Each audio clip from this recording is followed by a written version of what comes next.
Yo bro, if you're feeling like anxiety is getting a hold of you and playing mind games with you and making you feel sick to the core of your stomach, just know that I've been there before, bro. And let me tell you, we are about to turn the tables on that cheeky bastard. In this video, I'm gonna unravel why many of us young men can become trapped in this loop of anxiety. From bullshit social media expectations to self-doubt, it's time to expose the enemy within. I'll explain the practical tips, the mindset shifts, and the strategies that I use personally to drop kick anxiety like a WWE champion and embrace a life of zen. So get comfortable, bro, and get ready to reclaim your peace of mind. It's time to break free from anxiety's death grip and unleash the warrior within you. Before I started posting videos on YouTube and before I started boxing and going to the gym, my life was an absolute shambles. And that's no exaggeration, bro. It was a shambles. But let's start from the beginning. I would wake up after midday every single day. I would go to bed after 2 a.m. every single night. And I would waste so much time procrastinating and doing things that provide me with instant gratification, which essentially is kind of like choosing the quick and easy option to receive a quick burst of satisfaction instead of putting in the effort to achieve something worthy and that feels infinitely better, but it takes a lot longer to achieve. So for example, I would scroll through Tinder for hours and I would look at how many likes and how many matches I'd made because it made me feel good inside, because I had all these girls that had matched me and I didn't even like most of these girls, but I did it because it made me feel good, it made me feel worthy. But not in the long term, only in the short term. It provided me with a short-term burst of pleasure and fulfillment, but deep down it was eating away at me. This was a form of procrastination, and it was one of the many different ways that I procrastinated. I also used to spend my time, I'm not gonna lie, wanking. I would wank 3 times a day, 4 times a day. Mum, if you're watching, I'm sorry. But I think by now you might have learnt that a lot of these videos are probably not the best for you to hear. But that's the truth. That's what I would do. I'd procrastinate by doing that. And I would feel awful because of it. And I'd watch porn. It was disgusting. Absolutely vile. It was messing up my real life connections with real women, and I was lazy. I would do nothing worthy. I would spend hours shopping for clothes online to look good instead of actually thinking about making me feel good. I just wanted to make myself look good because I thought that that was the route to take. I thought that was going to provide the solution to my problem, to my feeling of inadequacy. And then I'd treat myself. I would watch a whole season, or a whole series, let's say, a whole series of Netflix. I remember I watched Prison Break, the entire season, which is probably about 80 episodes, in a week. That's disgusting behaviour. That is disgusting behaviour. It was relentless. Episode after episode after episode, and I felt fucking terrible for it, but I kept doing it because it was providing me with instant bursts of happiness, instant joy, but deep down I was feeling like shit. And whilst those episodes were playing, I was on my phone, I was scrolling through social media, I was looking at people's comments. What were they saying about this person? What were they saying about that? Reading gossip, reading negative shit constantly. And then because I felt so bad because of all of this, there was one thing that used to make me feel a little bit better, and that was writing to-do lists. So I would write a nice to-do list. It would make me feel productive, it would make me feel like I've done something worthy of the day, but then I wouldn't actually follow it. I'd have all these things written down and do nothing about it. And it was a very easy cop-out for me. And then the next thing I used to do was procrastinate by doing shallow tasks. So instead of focusing on the most important task that was going to provide me with the most amount of fulfillment and actually reduce my anxiety in the long term, I decided to opt in and do shallow tasks because it provided me with an instant burst of fulfillment, like I'd achieved something productive. So for example, I would check my emails. I would spend an hour writing an email, or I'd organise my wardrobe and make sure everything in there was colour coordinated because it made me feel good. You know, I'd spend hours doing that. It made me feel like I'd achieved something. But what did it really do? I'll tell you what it did. All of that stuff only heightened my anxiety. It heightened my anxiety because ultimately it meant I was doing absolutely nothing to help me achieve my ultimate goals and my ultimate purposes, which were to box and to make YouTube videos. I did nothing to support those dreams. And looking back, I can tell you exactly how I felt. I would feel so sick and anxious inside my stomach to the point where I genuinely hated being awake. Every living moment was uncomfortable, and I dealt with that anxiety by doing everything else other than working towards those goals. If the doorbell rang, I would get anxious. If the phone rang, I'd get anxious. I was anxious as soon as I woke up in the morning, before I went to sleep. I couldn't sleep actually because my heart was just pounding, my stomach felt sick, and I was just ignoring what I truly was put on this earth to do, to challenge myself. I ignored it. I took the easy route for everything. I wanted to be in my comfort zone.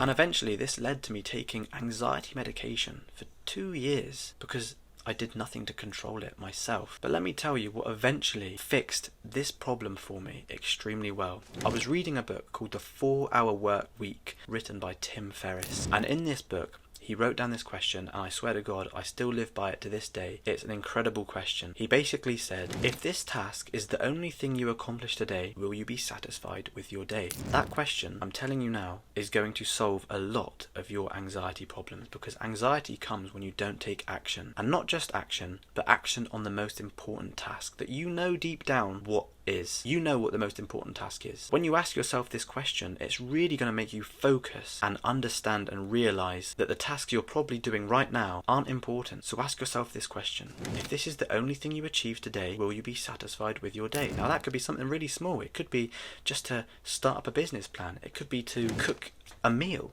A healthy meal. If you're satisfied with that, and you're satisfied with only achieving that, then you've had a great day. And watch how you feel. How does your anxiety feel if you do that? Try it. Try it for 2 weeks and see what happens. Okay, so let me give you some more advice. So if you're watching this, your desire is probably to get rid of anxiety completely. Now let me tell you why that's not necessarily the right mindset to have. First of all, you need to know that you can't actually get rid of anxiety completely, because it's human nature. It's what makes us human. And actually it's important to have anxiety in certain instances. I still get anxious, but that's when I know I need to act on something. It teaches me a lesson and I use it to my advantage. If anxiety didn't exist, how would you know if you were attracted to a girl or not? That anxiety you feel when you're speaking to a girl tells you if you're attracted. It's also the reason why you check if your front keys are in your pocket before you leave your house. You don't want to get locked out, do you? But that anxiety makes you double check. Secondly, you need to understand that anxiety is an emotion. It is an emotion, bro. Yes, an emotion. And every emotion has importance. Every emotion has a purpose. Every emotion comes for a certain reason. And every emotion is part of the human experience. It's natural. So why is it labelled as being more sinister than every other emotion that exists? It's very strange if you ask me. If you never felt anxiety, you would either be a dead person or a psycho, where your brain's worry button doesn't work in the same way as everybody else's. And if you're watching this video, there's a very high chance you are neither of these two people. Now, as I was saying, anxiety is an emotion, right? And it is a feeling that comes up whenever we understand that something is really significant and that we shouldn't just ignore it or let it slip away. It's the back of your mind, which we call the subconscious, telling you that you are not focusing on the right thing. And all your subconscious wants you to do is to direct you and help you to find the best strategy for finding the best and most amount of happiness. Because clearly what you are currently doing, bro, is not the right strategy. You're just listening to your conscious mind, which may think it knows what it's saying or what it's doing, but that's not always the case. An analogy for this is to imagine a big ass ship, right? And it's going through the ocean, it's sailing through the ocean. Now inside this ship, you've got the captain and you've got the crew. The captain is your conscious mind and the crew is the subconscious mind. The captain, or your conscious mind, might think that he knows what he's doing and he might think that he can do it all on his own, and he might decide that the crew aren't even worthy of listening to. But this can be a vital mistake, and in reality the crew might know a lot more than the captain thinks. If he chooses not to listen to his crew, they could start shouting really f***ing loudly, and they can tell the captain that, brother, you're going the wrong way. What are you doing? Morocco's not that way. It's that way. Now as the captain, you can obviously choose to ignore these motherfuckers You can say, shut up, crew. I know Morocco is this way, alright? I've done this 1,000 times. Shut up. But if you're rude to them, the crew are only going to shout louder and louder. And this is because you destroy the morale for the crew and you cause them to get low self-esteem. And low self-esteem means that just the slightest challenge causes that feeling of anxiety. So actually hear what the crew are saying to you.